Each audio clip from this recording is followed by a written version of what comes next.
morning. Good morning. Good morning. I hope this finds you happy, healthy, and well with a cup of coffee like me. It is my pleasure to welcome you to SoundCheck. Today, we're going to be sitting down with Bill Larkin and with our inimitable host, Dr. Greta Pope. But before we get started, I want to do a little bit of housekeeping. For those that have not joined us for SoundCheck before, welcome. This is our weekly space where we sit down and talk, and we want to continue to have you in these spaces with us if you haven't joined them before. If you don't follow us on social media, feel free to do so. You could get to us at Coffer Center on social media platforms. So that's at Coffer Center, easy enough. Or if you are more of an email person, go to our website, coffercenterchicago.com, and head to the middle button at the bottom, the Coffer Headliner. That is our newsletter that brings these types of events right to your inbox, so you can RSVP and stay tuned for future conversations, workshops, seminars, and events like this. So we would love to have you with us. So please stay engaged, stay in our communications, stay tuned in so that we can stay tuned in with you. I have been so grateful to Greta for having this series because I've said before, and I'll say again, one of my favorite things about our physical space is getting to sit down and see one another, connect with creatives, and hear what people are up to, talk shop, and just connect and stay tuned in with one another. And that has been one of the harder things about this pandemic cycle, is that we haven't been able to be in shared spaces. But I am full of gratitude to Greta for creating a space that gives us an opportunity to connect in this way and to continue to create dialogue with one another. So without further ado, I want to invite Dr. Greta Pope to the conversation. Greta, how are you this Friday morning? I know you are in Michigan. What is life like as a Michigander today?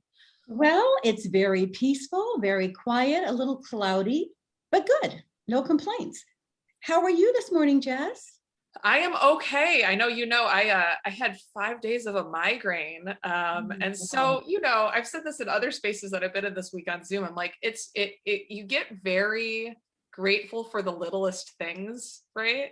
So today I'm grateful to just have a normal morning where I haven't felt the need to take ibuprofen, and all I really needed to focus on is if I wanted a second cup of coffee or not. Like, I'm like, this is sublime. So I think the grateful side of having a migraine is that it makes you grateful for not having a migraine, and that in and of itself is a gift. So yes, that's where I am today. I understand. Grateful for the little things. That's a wonderful thing.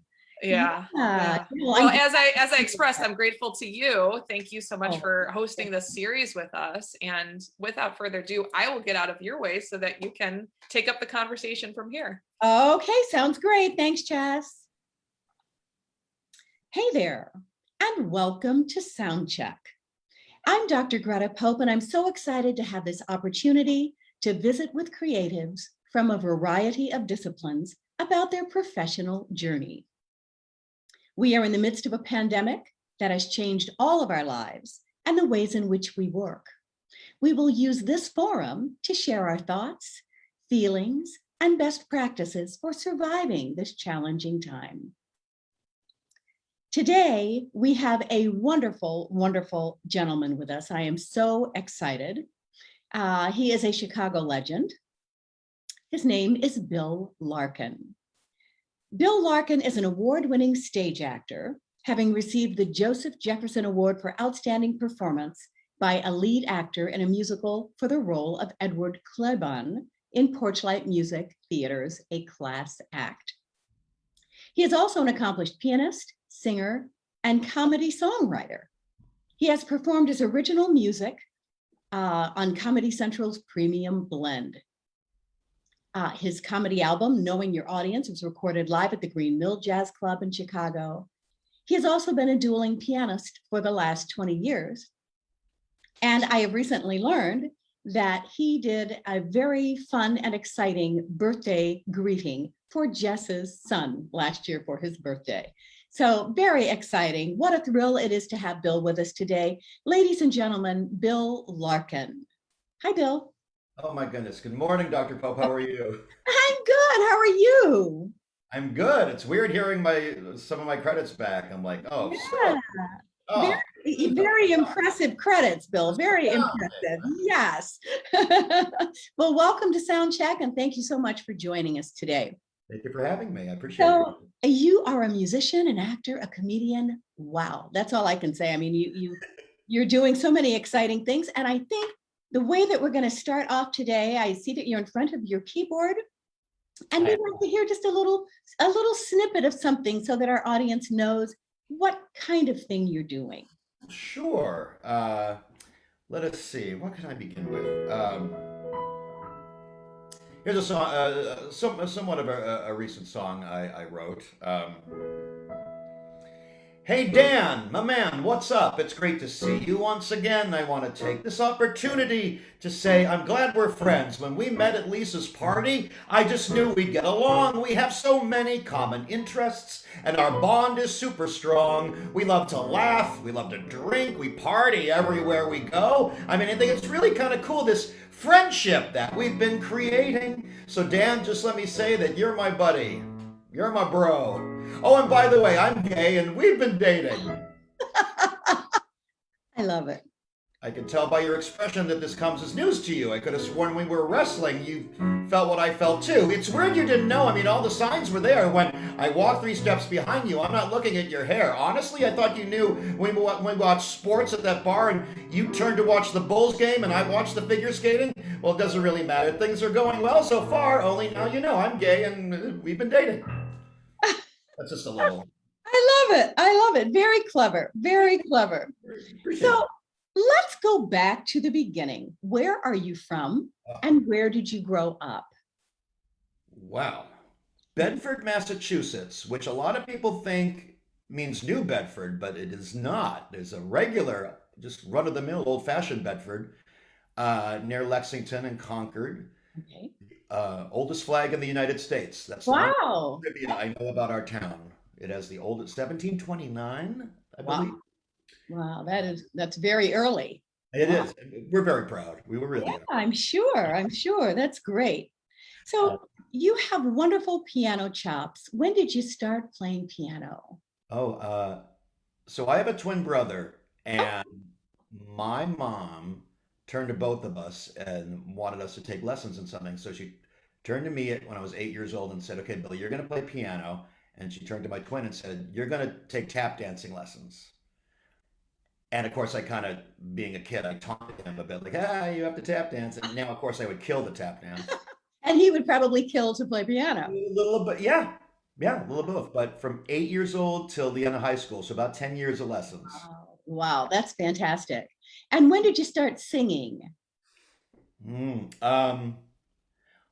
We did, and again, my brother and I, we did choir in high school. There was choir and madrigal, and there was in junior high too. We had, right? Yeah, we had choir then as well, Mhm. and did musicals. I think about as early as I think the end of elementary school, so 5th and 6th grade. So pretty early, I guess, around 10 Yeah. or 11, I hit the stage and started singing, I guess. That's great. That's great. So what would you consider to be your primary talent? Comedy, acting, or music? Oh gosh. I mean, I love that I get to combine them with that song just now. I love that I get to combine comedy and music. And there were times that I would just do comedy. I did straight out stand-up comedy in my 20s and enjoyed it, still do it, but I I'm much more passionate about Yeah. the combination of it, and the fact that I get to combine them is great. But Yeah. I would say comedy. If I had to pick one, I would say comedy because it's Okay. so good. Okay. And so how did you come to combine them? How did that idea come to you? Was it fate that kind of put you in that situation, or was it a conscious decision to combine these things? I think so. We had Tom Lehrer albums in our house growing up, Yeah. which was a little weird because I remember one album, and the weird thing is we didn't have a record player. I don't know why. But eventually we did. We just had the record for some reason. But Tom Lehrer was a satirist from the 50s and 60s who did combine comedy and music, Mhm. and it was about political references of the day, and of course, I didn't get a lot of the reference. I didn't know who Hubert Humphrey was, but he would tell jokes about them, and I thought, Oh, okay. You can combine the two in this way. And of course, Weird Al. I listened to Dr. Demento as a kid. Uh, so it's about that point that I wasn't necessarily doing it, but was aware that you could, or the ways you could combine them. That's And great. didn't start combining them until my mid 20s, I would say. That's great. It's so important what kids are exposed to, Oh yeah. because that's something you heard and really had an opportunity to think about it and figure out how to put that into your own life, which is great since you have these wonderful skills. So what was your first job as a performer, a paying gig as a performer? I was Pluto at Walt Disney World. Oh, okay. So that was your first gig. That's great. That's great. So you were a character. You were one of the characters. We got to be, and they would put everything in like height ranges. So it wasn't just Pluto. I could be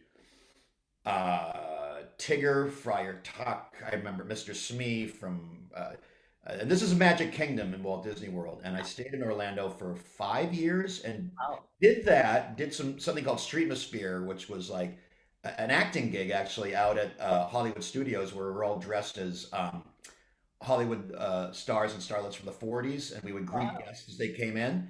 I did that for a few years and did improv at a theater called SAC Theater. Uh, and that's really when I started to combine the comedy and music because I would play music for the actors on the improv stage, Oh, but also we would combine them into songs as well. And so, but no, Pluto, Pluto is my first, and those are some of the hardest working people, I'll tell you. In yeah. Yeah, it's very hot in those costumes, I am sure. very hard. Yeah. So how did you get that gig? Where did you audition in Massachusetts for it, or were you already living in Orlando, or how did No, that?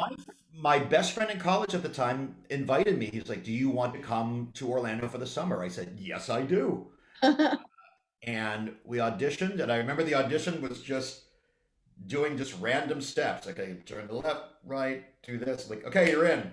Like, great, easiest audition. And I stayed there for the summer, but I just fell in love with Orlando and Disney World, and I just again stayed for 5 years. And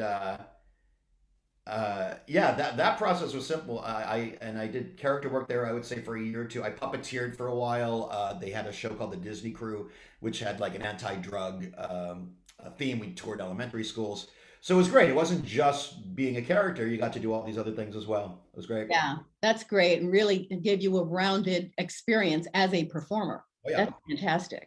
oh yeah. So you performed on Comedy Central's Premium Blend. Very cool. What was that like? Wow, that was 2000, so just over 20 years ago. Yeah, I had released my first album of it was called Bill's Family Fun Time, and it was made up songs about members of my family. Uh, and I had a song about my twin brother actually that I wrote, and someone saw me at performing it live off Third Street in Hollywood, and I got on the show and I performed it there. Very nerve-wracking, of course, because I never, Yeah. performed at different venues, but never that kind of national spotlight. Ah, big But deal. no, they're very accommodating and the great audience and went well. And again, yeah, that was it's crazy to think that was that long ago, but no, an amazing experience. My heart was pounding, but they couldn't tell. I hope they could, but yeah. That's great. That's great. So tell us a little about your brother. Is he like in show business at all now, or has he made other choices for his life? He lives here now in Chicago, actually. He was the performer of the family for a long time too, not just tap dancing, but a dramatic actor. Wow. Uh, he still does from time to time, but he actually works out here in Chicago, working for the Metro actually. Oh, And cool. I recently moved out here. But yeah, we were both. That's what was wild. We were both performers. Again, in middle school, high school, we did the shows together. We don't look that much alike. We're fraternal, so we look like brothers. We don't look like twins. Yeah. Um, if we did, we probably would have gotten away with a lot of stuff. Yeah. That's great. That's We would have gone that mischievous route probably. yeah. And why not? Huh? If we can, why not? Exactly. That's right. So in 2013, you won the prestigious Jeff Award for Excellence in Chicago Theater for Best Actor in a Musical for Porchlight Music's Theater's Class Act. That must have been thrilling. What was that experience like? Um, well, I had done just a few productions here in Chicago, and The reason I was able to be involved with the show was a woman named Becky Menzie, who is, Oh, I know Becky. you Yeah. know her? She's a wonderful, yeah, a Oh, wonderful lady, wonderful pianist. Yeah. because you had, when you introduced me, you had said Chicago legend, and I'm like, I don't know about that, but Becky Menzie truly is. Uh, I met her at when the Gentry Piano Bar was open. I worked at the Howl at the Moon around the corner, would come visit her, Mhm. and we began a friendship. And she invited me to audition. And the musical is the story of Ed Kleban, he was the lyricist for A Chorus Line, the musical A Chorus Line, Oh, okay. and it was his life story. And uh, he passed away at age 47 of cancer, and it's his trajectory. But the story is also about how he deals with anxiety. And when I heard about it, I jokingly said, "Oh, you want me to audition to be a nebbish, anxiety-ridden, balding songwriter?" I'm like, "Where do I sign?" I'll audition. Um, Hilarious. but wasn't expecting, the and it was a dramatic role as well, which I'd never done. I'd only done comedy and was kind of nervous in that respect. But again, Porchlight Music Theater is an amazing organization, so supportive, an amazing cast, Stacey Flaster, an amazing director, Mhm. and yeah, wasn't expecting any, the Jeff Award or anything like that. It was just the experience itself was Oh, astounding. that's wonderful. That's wonderful. So, as we were talking a little bit before we started SoundCheck today, and I was telling you that I've seen some of your clips on YouTube and they are very, very funny. I loved the Chicago subway song. It is so funny and so true. If you haven't heard Bill's work, go to billlarkin.com. Very, very funny stuff. Your website is beautiful and really great stuff on there, but it just so funny, so clever, so clever. It's Ah, wonderful. thank you. So I know that you've been a regular at the Green Mill in Chicago. What have been some of your other favorite places to perform in Chicago and beyond, doing your comedy, music, singing thing? Let's see. Um, as we say during the before times, I would perform. I started to do the festival route, and I had gone that way way back when I was in Orlando. Orlando's really well known for their Fringe Festival. Mhm.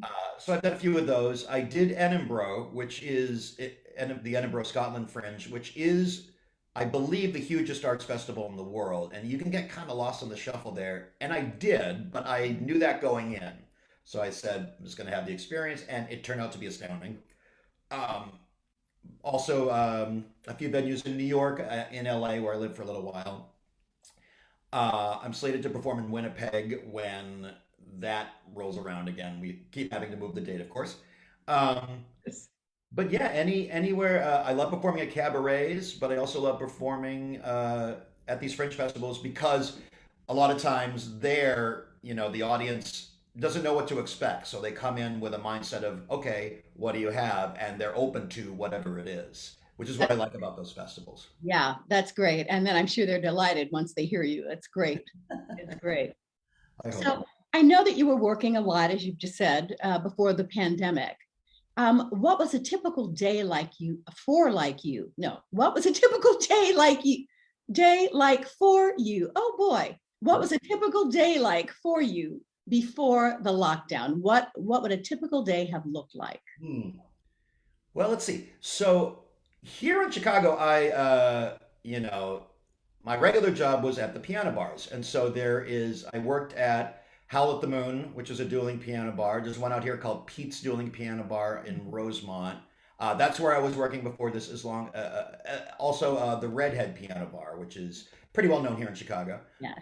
And that's a solo bar where the traditional, you have the piano, everybody's sitting around you, singing along.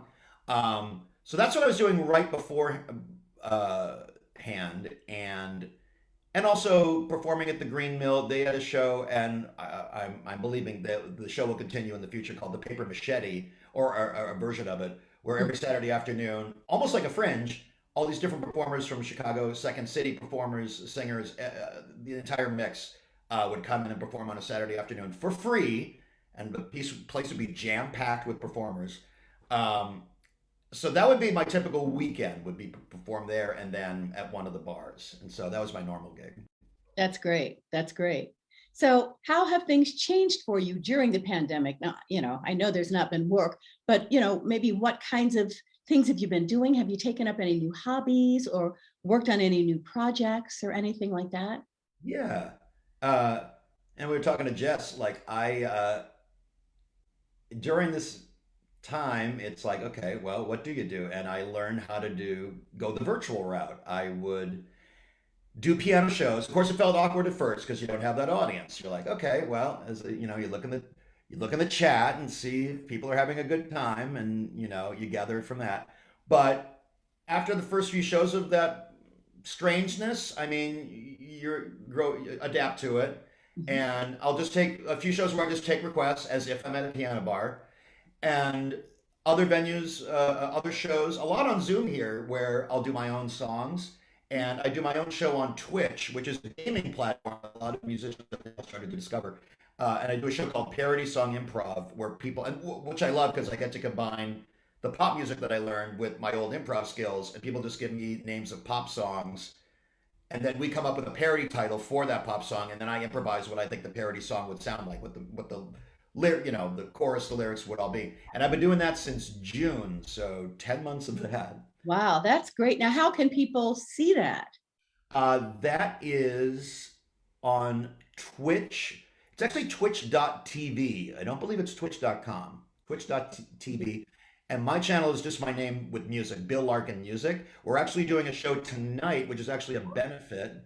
All the proceeds will go to Merman Angels, which is a Chicago-based organization helping those with cancer, and amazing organization. There'll also be a show tomorrow where we give some of the proceeds to them as well.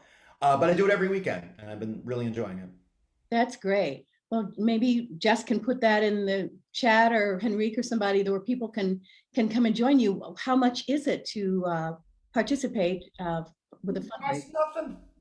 Nothing. Nothing at all. It says And you then you just donate whatever you'd like to donate. That's just it. You can donate whatever, and especially during this time, even during my own shows, it's like if people can give, great. If not, I just appreciate the eyeballs. It's like Absolutely. Yeah. and yeah, people can Venmo or PayPal if they want to. But yeah, all these virtual ones are free. So That's great. That's great. Well, we will encourage people to do that. That's a good cause. and there's like, thanks so much, Jess. Yeah, yeah. Yeah. So what have you been doing to keep your spirits up during this time? Mm.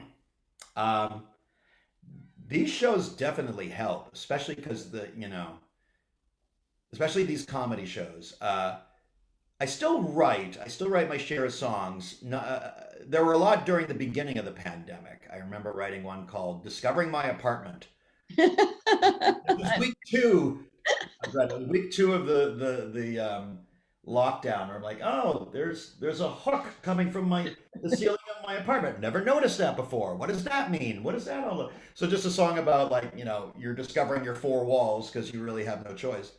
Um, and a few other songs, kind of pandemic related, but after a while, I was like, I don't have the urge to write right now, and I didn't berate myself. I'm like, okay, do whatever you feel like doing. So I've been doing these parody shows. That's been fine. Obviously, a creative experience as well. Um, but having this connection has been the most important, I think. I mean, you go out, you do the things you need to do, but I'm thankful for Zoom. We still tried. It's funny, like those first few weeks of Zoom, like, what do we do? But now, of course, it's second nature. We're like, ah, yeah, do that, do that.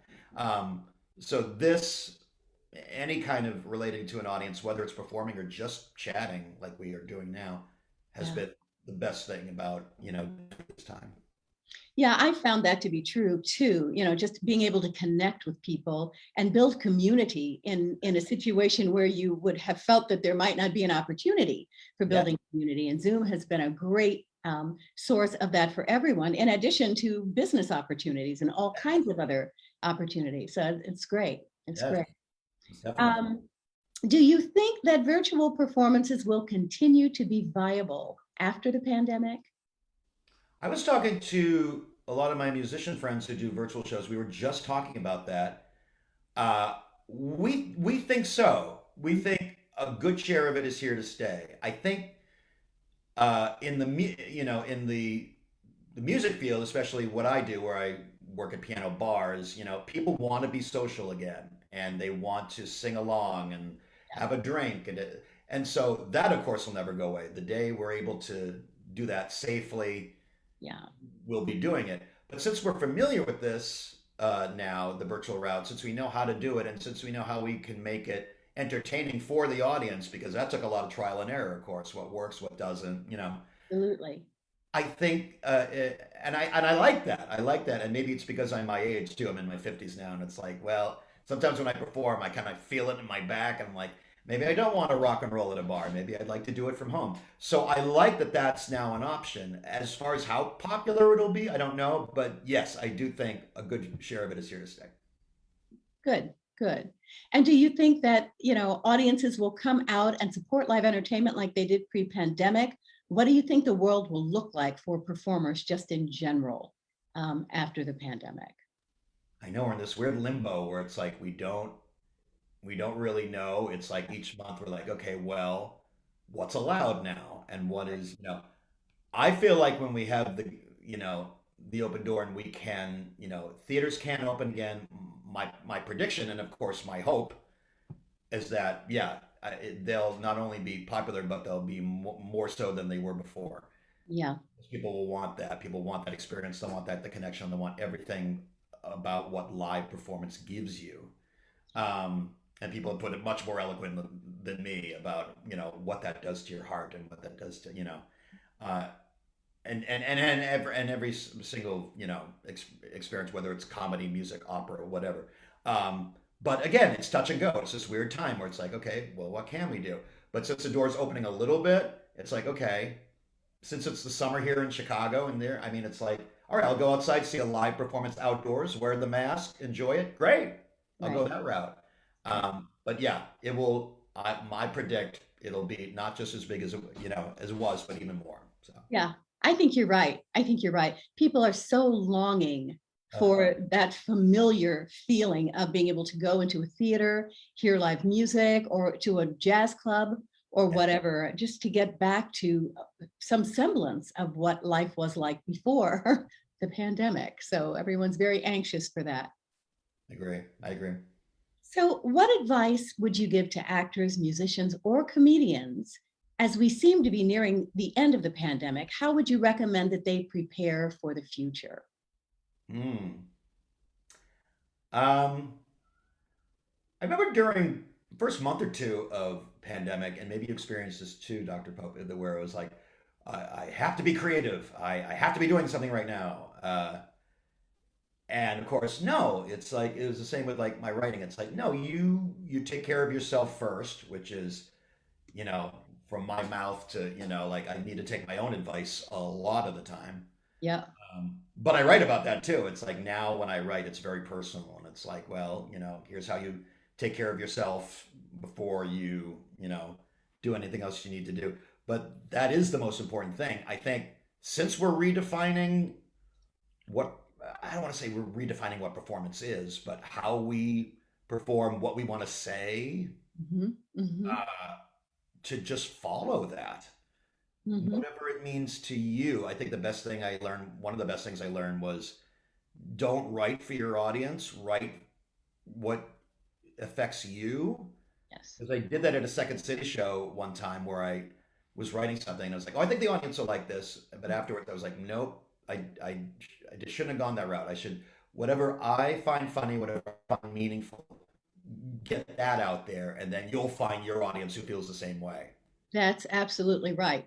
That's absolutely right, and that's right. With singing or any kind of performing, it's important to just sort of stand in your truth and be who you are, and that audience that can relate to what you're doing will find you. Exactly. Exactly. That's what I'm finding. Yeah. Yeah. Yeah. Yeah, it's great. So, do you think that you've become more introspective? I mean, it certainly sounds as though you have, though I didn't know you before, but it sounds, as though you've really given a lot of thought to what the pandemic has meant to us as humankind. What benefits or what has it given to us in terms of just kind of recalibrating our lives and thinking about things in a different way. Yeah. Some some have labeled it a reset, Mm, and I do kind of like that. if, depending on what you're resetting, of course, but like if you're, uh, I would think, I mean, I'm sure the case for me where you had no choice but to look back on what you were doing before, what happened before, what you experienced before, and I don't know about necessarily correcting all those things, but really taking it in and seeing what's most important to you. And then that's just it. It's like when you do go back out there, it's like, are you going to do what you were doing? Like if you were enjoying, let's say, your 9 to 5 job, great. But let's say you had one you didn't like, and now after all this time, it's like, well, did you think more about what you're most passionate about? Are you go? I'd like to think people, have whether they change that, I don't know, but have really mulled that over and really taken it in. Yeah. Because does feel like a reset in that way. It's like, like we've had time to really process what it is we want to be doing. And of course, the courage to do it is a whole other thing. But, the fact that we've been able to think about it more, I think is beneficial. So, Yeah, I think so too. I think, before the pandemic, for all of our lives, I mean, we've just been running from one thing to another and racing and, not really having the time to really stop and think. So this has given us an opportunity to stop, think, assess, redirect, all of those kinds of things. yeah. So it's great. It's great. So we would love you to play another song for us if you would like to. What to do? What to do? Um, well, I'll do the song I wrote for my twin brother. This is it. I always preface it by saying, I say it's the first song I ever wrote. I wrote it for my twin. I wrote it for him when he was 8 years old, and at the time I was also 8. Mhm. So that's just math. Yeah, that's just how cool that you were writing at that early of an age, though. I mean, Oh, that's very cool. so skilled, even in second grade, Dr. Pope. I love it. Uh, so yeah, I like to think it's heartfelt. I hope you feel it in your heart. So here we go. It's simply called "You're My Twin," and here it is.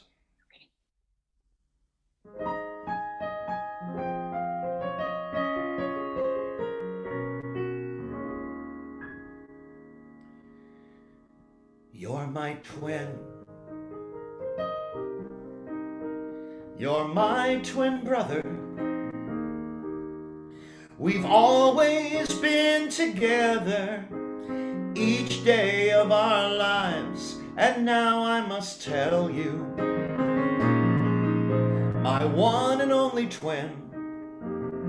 When I was born, Mom and Dad were so happy, but then you came out too, and they cried and cried, 'cause they only wanted one, and you ruined all their dreams.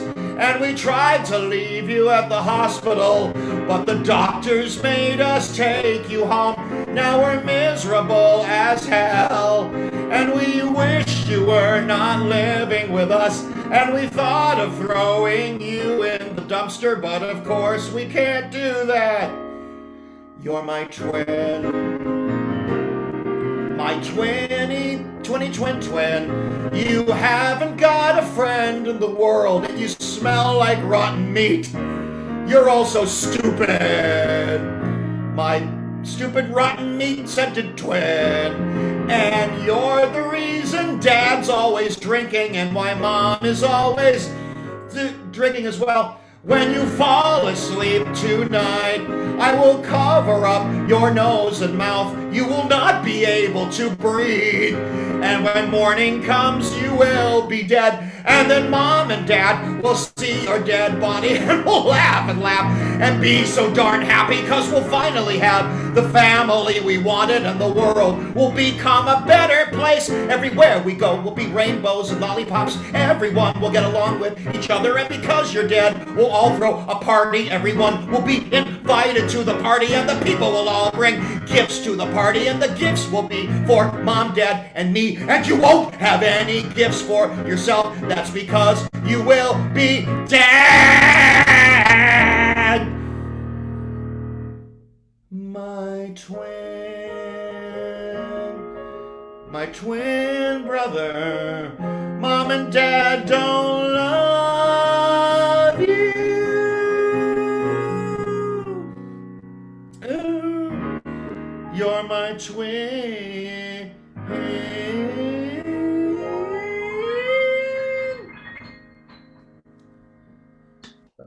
Loved it. Hilarious. Absolutely hilarious. I appreciate that very much. And so how does your twin respond to that? He has a great sense of humor, thank goodness.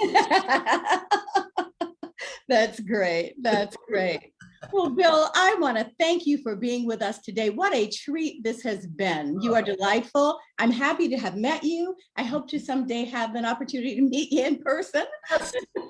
Pope, it's been an honor. Thank you for having me. It's great to meet you too, albeit virtually. This is wonderful. And thank you for having me. Yes, well, I'm going to sign up for your email list, your newsletter list and stuff on your website. And I encourage everyone else to do that as well. You are hilarious. Hilarious. Dr. Pope. And talented. Yes. Thank you. So now I'm going to invite Jess back. She may have some questions or comments.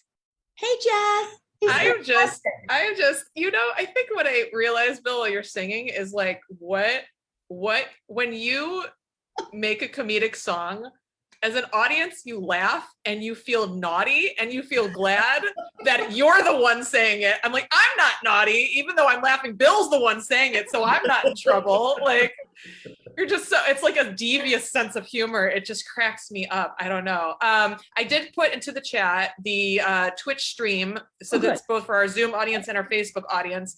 So for folks that are viewing, feel free to click on that link and put it in your bookmarks.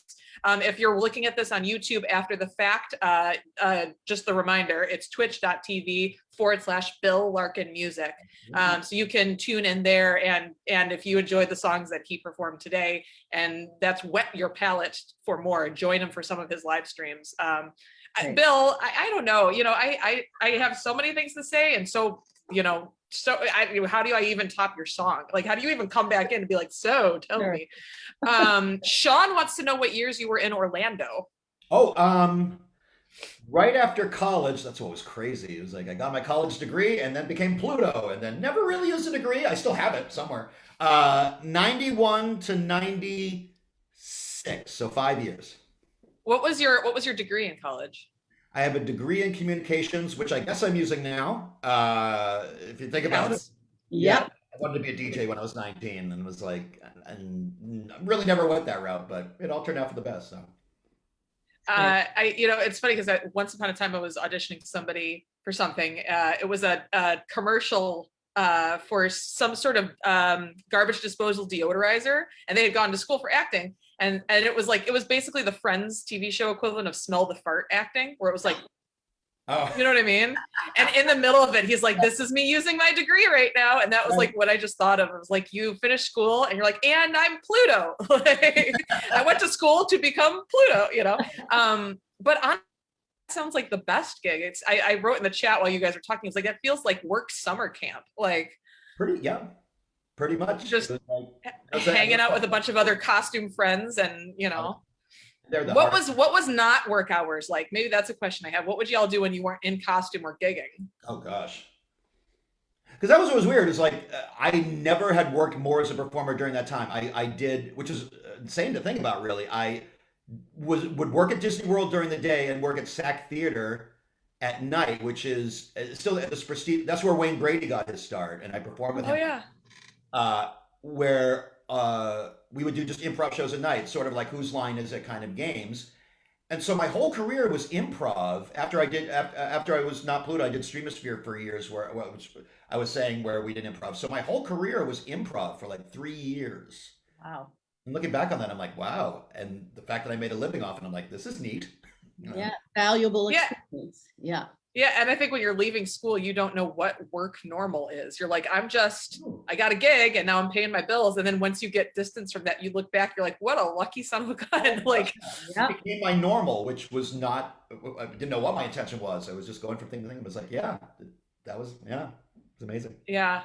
I also threw in the chat while we were talking, Kate messaged me, Kate Johnson messaged me saying that Chris Jones has an article in the Tribune about the next arts problem, having audiences trust vaccine. And I've been having this conversation with other people, like in arts administration, about how do people fold in now in their arts program plan? How do you fold in the thought of what we think, post-pandemic future looks like? Right. Assuming that we all have met like the relative new normal, how do you program to meet that expectation? Yeah. Because the audiences that may have frequented the physical space may have a shift. I was having this conversation with someone. I was like, I am a person that, yes, for theater, I would love to be there in person. And yet through this pandemic, I also acknowledge the fact that there's going to be plenty of people that don't get the vaccine.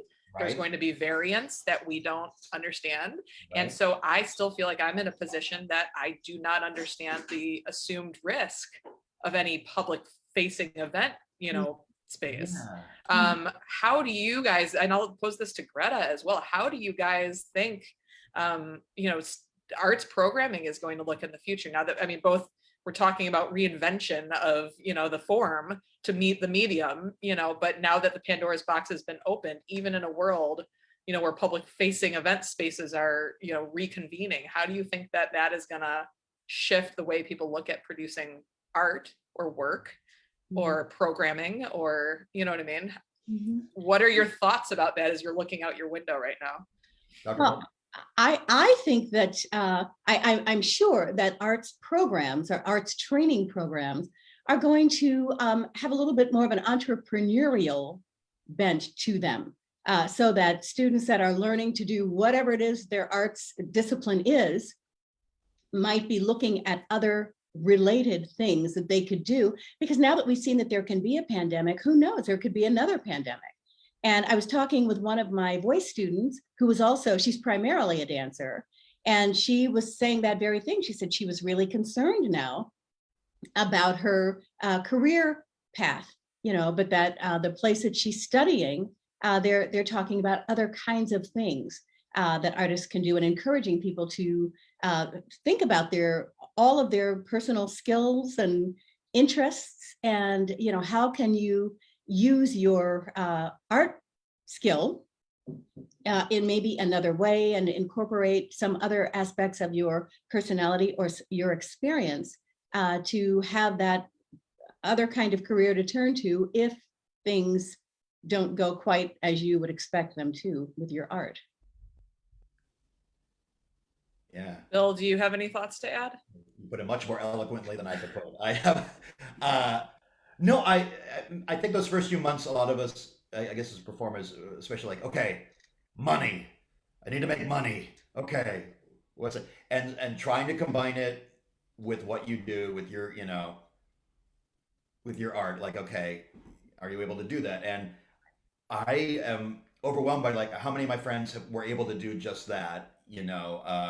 Whether it be singing telegrams, I wrote songs for Mother's Day. I'll probably do it again next month. Like anything to make what you do come out, and especially because people need, as we could see, like need art and entertainment more than ever during that time. It's like, okay, well, how do you present that to others? The rest is like you say, like it's so weird that because it's so touch and go, I can't even, I can predict what happens, but I would have no idea, because you have to wait with, like you say, there may be a new variant, there may be, but I think maybe after this last year, we'll adapt to what happens in whatever way we've been able to do it thus far and beyond. But you're right, it's like it's a wait and see thing, which is frustrating, but you got to do something. Yeah. There was one person I spoke to, and they basically said, though, I got into this not to create virtual experiences, but to have a bunch of people in the room together and have their hearts syncopate as they watch something that only the people in this room are seeing. She's like, so as much as that is an option, that's not what I got into this work for. Right. And so, it's that catch-22 of on the one hand, now that the virtual is here, how do we accommodate the desire for that? And on the other hand, is it a poor man's version of what we set out to do in the first place, because it's not really the thing, right? Well, I think it's a wonderful way for the arts to be even more viable, because now we know what we used to do, and we can go back to doing that most likely. But we also now have this whole new frontier kind of things that we can do. I think it's kind of exciting. A different toolbox, of, yeah. Yeah. Yeah, and I think that like we've also created this digital footprint of like a supremely interesting moment in time. You know what I mean? Like this, the media that exists that documents this period. Yes. You know, I really hope that people that are you know way better at like history and presentation and museum and all this stuff like are figuring out how to synthesize all of the media into the presentation of this, because I can't fathom being a kid 40 years from now reading about this in a textbook and not having like a digital footprint example of what this, when you say Zoom, what Zoom what, right? Like, you know, when the phrase you're on mute becomes kind of like a cultural catchphrase, like why is that, you know? Right. Yeah. There's a lot of pandemic themed art, which is great, but maybe some of us now might think of it as overkill. I'm like, okay, am I going to see a piece about what's going on? But sure, I mean, if it's, you know, Well, if we relate to it. You and I were talking a little bit before we started, and I was saying that I've kind of like wet my palate again for storytelling, because I really, especially in this medium, I really appreciate the idea that we're all in the room watching a person tell something, but all eyes are on this one Brady Bunch square of this person talking to just us right now. Yeah. So that's been an exciting thing for me. And so I've been playing around with Second Story in Chicago, who's been doing a number of things and have like morphed their you know presentation into the digital in a very lovely way, and they're talking about their next season, and their theme is something along the lines of like off the map, you know, when you know life takes you off course. And one of the things they said is, but we're not interested in a bunch of pandemic art right now. That's not the, you know, because everyone could write their like the pandemic story that blew me off the map, like, and I think that, you know, I'm using my words now, not theirs. I think what we all don't want is to hear a bunch of people's pandemic stories coming out of it, because we all lived it too, right? Right. And if the idea that like, you know, art and actors and creativity are what are getting us through this pandemic, because it's an escape, the same reason that people went to the conventional brick and mortar movies, right? It's an escape from the world. You know, when we come out of this, we're like, oh my gosh, thank God we're out of this. The last thing I think everyone wants is, but can we talk about it again? You know, like, can I tell you a story about it? No, like we just came out of it, you know? So it'll be interesting to see if people can successfully decide to incorporate pandemic art, like, you know what I mean? As far as the idea of what have they learned through this experience and how do they fold that into their creativity, you know? I was thinking about that last night. I was watching something, I don't even remember what it was on TV, but it was about the pandemic, and all the people were wearing masks, and, you know, and there were some hospital scenes where, you know, people were clearly suffering from COVID. And I thought, you know, I wonder if we'll ever see reruns of this, you know, if this will be something that once this time is over, we don't ever want to see again. You know, it's kind of an interesting thing. Yeah, because I'm sure there's like pandemic stories that if we heard them, they would blow us away. They would be like, we'd hear it from an angle we never thought of. So I'd be open, you know, obviously open to it. But it's like, yeah, as I try to write new songs, I'm like, well, what do I write about then? Yeah. Do I write about airline food again? What route do I go exactly? So it's like, but again, like I was saying to like Dr. Pope and I were saying, it's like whatever you're connected to right now, just write that, and don't, you know, try not to worry in my head about whether it will connect with the audience or not. That's easier said than done, because this brain is always doing that. But I love that though, Bill. I think that's the best point, because I think when you externally agendize what you're trying to create, like the audience will blank, you know, or like agendize. Is it right? But like, you know what I mean? That like, I think that's such a great point, because what if you're catering to what you think is going to satisfy them, then it's about them and not unique to you. If you are giving them something they didn't know that they were looking for, it's about you and it's going to surprise them. So like to your point, like the pandemic story, that's supremely relative to your one unique experience, not our giant shared experience, but your one story that is more intriguing than the large pandemic story. Because we've all seen those scenes of people clearly in physical distress in the ICU without, you know what I mean? Like that's the stuff that, you know, I mean, to use the word that people use, that's triggering, right? Like we don't need that, you know, but the story that's your story, that is the story you have to share that we wouldn't know to ask for, because it's yours. Right. Yeah. Yeah. Well, this was great. This was great. Bill, I adore sitting and talking with you. And I'm gonna definitely. What time is your stream tonight? Your parody stream? Tonight is 8 p.m. All the proceeds, actually, all the proceeds go to a Merman Angel, and they will be matched up to $100. I don't think I mentioned that. And tomorrow night is a show, same, also parody, but that's late night. That's 11 p.m. Central. But tonight's is the overall benefit. That's great. Okay, so for my own mental note for anyone listening, 8 p.m. Central tonight on Twitch. Feel free to throw a buck in the bucket. And tomorrow at 11 p.m. Central. Bill, thank you for joining us. Thank you, Dr. Pope. Thank you. Thank you, Bill. It was wonderful. Thank you so much. And Jess, thank you. Take care. Yes, thank you, Greta. Greta, who do we have next week? That's a very good question. See, I prep you. I set you up, right? Yes, Yes. yes. But we'll put it on the Facebook page. Yes, check out our Facebook if you want to come back. Join us next Friday at this time, 11 a.m. Central. Be sitting down with another guest. And Greta, it's good to see you. I look forward to seeing you next week. Thank you. Great to see you both. Thank you so much. Have a wonderful weekend. You as well. Bye, everyone. Bye-bye.